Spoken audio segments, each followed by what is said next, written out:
Hello, this is Two Ladies Midwest Adventures. I'm reading Heaven is for Real. We are on chapter 15.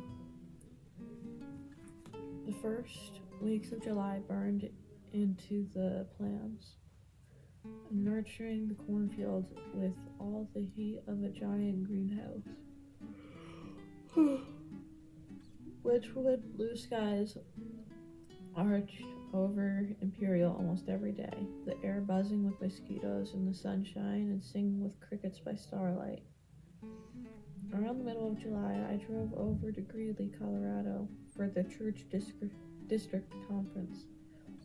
A gathering of about 150 pastors' wives, and delegates from Nebraska and Colorado was meeting at the church, pastored by Steve Wilson. Same church I visited back in March while Sonia stayed back in Harris Home Nursing Colton when he thought he had stomach flu. Roman Catholics practice confession as a sacrament, sharing their sins and shortcomings with the priest. Protestants practice confessions too, though a little less formally, often confiding in God without intermediary. But Colton's recent revelation that my raging prayers had ascended directly to heaven and had received an equally direct response made me feel like I had some additional confessing to do.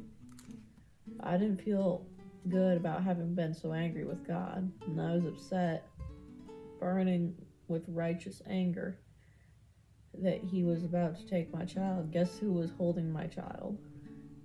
Guess who was loving my child, unseen? As a pastor, I felt accountable to other pastors for my own lack of faith, so at Greeley Weisling, during the conference, I asked Phil Harris, our district superintendent, if I could have a few minutes to share. He agreed, and when the time came, I stood up before my peers in the sanctuary on that Sunday morning. I held around 1,000 people in its pews. After delivering a brief update on Colton's death, I thanked these men and women for their prayers on behalf of my family. And then I began my confession. Most of you know, before everything happened with Colton, I had broken my leg and gone through the kidney stone operation, then the mastectomy. I had such a bad year that some people had started calling me Pastor Job. The sanctuary echoed with gentle laughter, but none of that stuff hurt like watching what Colton was going through. And I got really mad at God. I continued. I'm a guy. Guys do something, and I felt like I could do was yell at. All I felt like I could do was yell at God.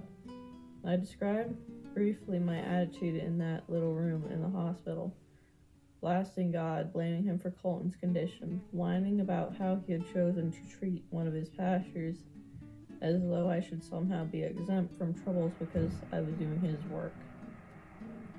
At that time when I was so upset and so outraged, can you believe that God chose to answer my prayer? I said. Can you believe that I could pray a prayer like that and God still answer it? Yes. What had I learned? I was reminded yet again that I could be real with God. I told to follow my pastors. I learned that I didn't have to offer some kind of churchy, holy-sounding prayer in order to be heard in heaven. You might as well tell God what you think, I said. He already knows it anyway. Most importantly of all, I learned that I am heard. We all are. I've been a Christian since childhood and a pastor for half my life. So I believed that before, but now I knew it. How? As the nurses wheeled my son away screaming, Daddy, Daddy, don't let them take me. When I was angry at God because I couldn't go to my son, hold him and comfort him, God's son was holding my son in his lap. That is the end of chapter 15. Like and subscribe so we can get to 1,000 subscribers to start beekeeping. Stay blessed, make the world a better place, one person, one moment at a time. Thank you. Like and subscribe so we can get to 1,000 subscribers so we can start beekeeping.